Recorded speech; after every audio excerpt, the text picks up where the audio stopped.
Hello, everyone. My name is Dr. Orit Wimpfheimer, and I am Chief Medical Officer of Nanox. Nanox has a division called Nanox.AI, and I'm here on behalf of Nanox.AI to discuss activating latent data to promote early detection and the role of AI in CT imaging. Lung cancer. Let's discuss lung cancer for a minute. Lung cancer is responsible for about 20% of all cancer deaths in the EU. The death rate is remarkable at 46.9 per 100,000 across the EU, with certain countries having a higher rate than others. The impact in 2040 of cancers in general is astronomical, with expected cases of over 1.2 million women and almost 1.5 million men. And lung cancer is one of the top 3 in women and top 2 in men as a cause for morbidity and mortality across the EU.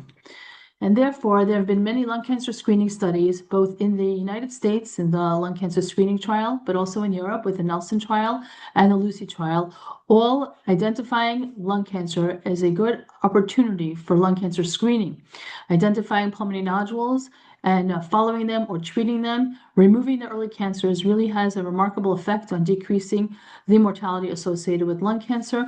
And therefore, all the studies have recommended promoting lung cancer screening across the different countries. And therefore, the European position paper on lung cancer screening came out, published in the Lancet Oncology, proposing a stepwise approach for implementing across member states lung cancer screening programs to ensure that it's cost-effective and clinically sound. And therefore, the European Code Against Cancer in the 5th edition came out last year that actually inserts lung cancer for the first time as one of the top 4 cancers in which cancer screening programs are recommended. The SOLAS is the strengthening of screening in lung cancer in Europe, is a institution dedicated to fostering participation and improved outcomes by addressing the health inequalities, providing collaboration and financing to help promote lung cancer screening programs within the various countries across the EU. There is an interest, there is collaboration, there is financing, all for the purpose of improving lung cancer screening within the EU. But with lung cancer screening comes incidental findings. And those are really important. Many, many studies have come out to show that there are opportunities for incidental findings on this CT imaging data that's being created anywhere for lung cancer screening. And the range it varies between 7% of significant incidental findings in the Nelson trial, as high as 14.2% in other trials. But certainly incidental findings are a key component of lung cancer screening trials. In fact, it's so important that if you actually look at the mortality rate in the lung cancer screening trial in the US, more patients died of cardiovascular disease as identified by coronary artery calcium that can be detected on these lung cancer screening studies than actually died of lung cancers. So incidental findings are a critical component of lung cancer screening. And that's where Nanox.AI can come in. We have a broad suite of AI solutions for incidental findings that can be promoted, implemented on these lung cancer screening data, improving incidental finding quantification, detection, and reporting so that patients ultimately get a much broader screening opportunity on these CT images. We have a bone solution in the world of osteoporosis, a cardiac solution which evaluates coronary calcium to identify cardiovascular risk, and we have a liver solution identifying liver fat on the same CT scans. The key to providing beneficial products in AI in these types of screening is the fact that it's fully integrated. It's integrated in the PACS, it's integrated into the EMR. It's an automated solution that provides quantification while not increasing the time of the radiologist, which is a key component. Lung cancer screening programs need to be efficient in order for them to be cost effective. Providing additional screening using these products does not add a significant amount of time, but is certainly very beneficial for these patients. And here is just an overview of the 3 products that are already approved and regulated. We'll go through them one by one. The cardiac solution is a solution that identifies coronary calcium within the heart with segmenting in yellow the coronary calcium within images that are provided, providing a coronary artery calcium score as seen here on this index bar. and it provides Agassiz categorization, as Agassiz categorization is the key to the protocols as defined by cardiologists as to how to treat patients in a preventative manner to decrease their cardiovascular risk, depending on their coronary artery calcium score. The output of the product can range from 0, whereas there's no coronary calcium within this patient, de-risking the patient. The patient has much lower risk than potentially anticipated given their clinical history. Providing an index bar within the actual score is higher than 0, so that there's a category low with 1 to 199, 100 to 399 in the medium category, and high would be 400 and above.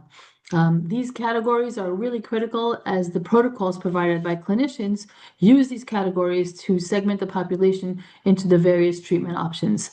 All that can be now identified on a regular lung cancer screening programs.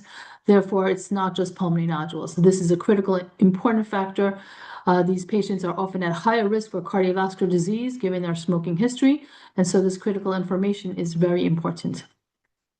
The bone solution provides you evaluation of the spine, in the thoracic spine or the lumbar spine. In the case of lung cancer screening program, it's the thoracic spine, and its product is meant to look for the low bone mineral density, identifying patients who have under 100 pounds per units as those to have high likelihood diagnosis of osteoporosis in a subsequent DEXA scan, which is the gold standard, and also identifies vertebral body compression fractures, which is the first type of initial fractures that these patients often get.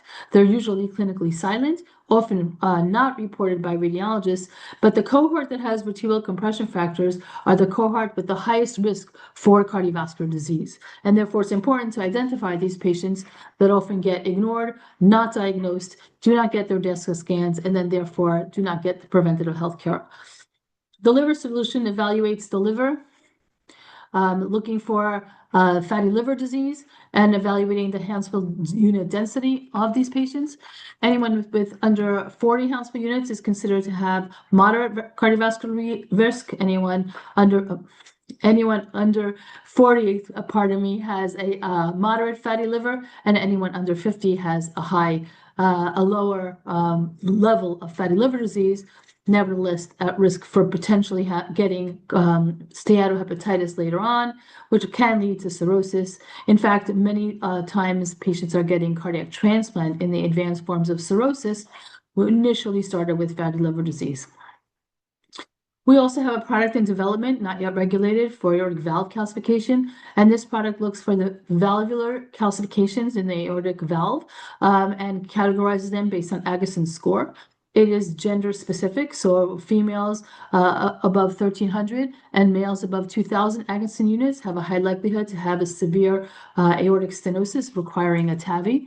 TAVI are simple procedures nowadays for replacement of the aortic valve, and identifying these patients and switching their valve before their disease causes left ventricular heart dysfunction is extremely beneficial to these patients and could prevent significant cardiac disease further down the road if untreated.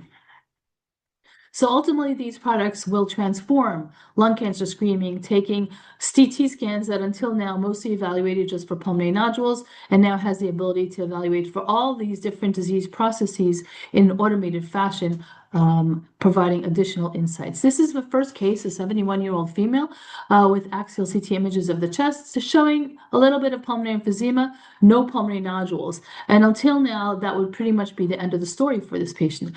However, when you use all the algorithms to look for incidental findings, there is much to be said about this patient that may have not already been detected prior to Nanox.AI. So here's a coronary artery calcium algorithm that evaluates for coronary calcium, segmenting in yellow. This patient has a coronary calcium score of 691, which puts her in the high category, and therefore needs additional treatment. Women are often underdiagnosed for cardiovascular disease, presenting the patient to the doctors at a very late stage in their disease process. This is an opportunity to find this patient and get the preventative health care that she needs for appropriate treatment before she gets her first heart attack or her first stroke. By the same token, this patient has significant bone disease. She's got low bone mineral density, as well as several vertebral body compression fractures that sometimes get reported, in this case, this patient has so many and so severe, but oftentimes do not get reported by radiologists. And this is a way to identify patients and get them to the treatment that they need for osteoporosis, preventative healthcare, bone stabilizing agents, bisphosphonates, fall prevention to try to prevent that potential future hip fracture, which can really decrease the quality and morbidity and mortality going forward. 25% of patients who have a hip fracture ultimately die in the first year from complications. This is an opportunity to find this patient, and while she came for pulmonary nodule detection, get her to appropriate osteoporosis treatment and management. This patient's liver was also evaluated, but she does not have any fatty liver disease with the Hounsfield units of over 50. But this patient does have significant aortic valvular disease. So it measures the amount of aortic calcium within the patient's heart.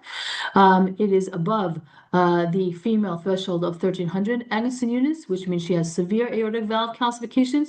This patient has a high likelihood of having aortic stenosis and should be evaluated by cardiology for potential TAVI. Again, trying to treat this patient before there's left ventricular heart dysfunction, so that this patient does not have to have the severe end stage of aortic stenosis, which can be prevented if identified earlier. Let's go to the next patient, 63-year-old male. Again, went for a lung cancer screening trial. The lungs are clear. There's no pulmonary nodules. And with that, the patient will have been ended. The report will be issued. However, we have now the algorithms that now took the same CT scan, evaluated this patient for all the findings we discussed beforehand. This 63-year-old man has a moderate amount of cardiac calcium, certainly a great candidate for statin therapy for preventative healthcare to try to prevent future cardiovascular events such as heart attacks and strokes. This patient also has a spine anomaly, which is mild vertebral body compression fractures. These mild differences in the vertebral body height loss is significant because patients who are male often get undiagnosed for osteoporosis, as there is a misconception that it's mostly a female disease. It is more common in females, but certainly many men have osteoporosis and they do not typically get identified and treated. This is an opportunity to find this patient and get this patient the preventive healthcare needs before the situation deteriorates. On the other hand, this patient does have fatty liver disease. So there's hepatic steatosis within this liver. And this is an opportunity to find that fatty liver disease and get this patient on appropriate preventative health care, which nowadays can include statins or GLP-1 agonists, change in diet, and so forth, so as to try to prevent progression to hepatic steatohepatitis and potentially future progression to cirrhosis. Going for a lung cancer screening trial can identify this patient and get them on the right clinical pathway. This patient only has a minimal amount of aortic valvular disease, and so this patient should just be followed with cardiology, but no immediate action needs to be taken. This is only a mild amount. Again, an opportunity to find disease. In this case, there is not such significant disease in the chest. On the other hand, you look at the 74-year-old female. Again, the lungs are clear. There is no pulmonary nodules, and the patient does not have any lung cancer. However, we ran our algorithms, and this 74-year-old female has a significant amount of coronary artery calcium. This patient is at the higher risk category for a cardiovascular event, including a heart attack and stroke. Again, females are often underdiagnosed. This is an opportunity to find this patient and get this patient the preventative health care that she needs. And once again, this patient has low bone mineral density, very, very common in females, but often undiagnosed in the general population. This patient should be on preventative healthcare measures for osteoporosis, and this patient also has fatty liver disease. Again, another opportunity to find this patient and get this patient the care that she needs.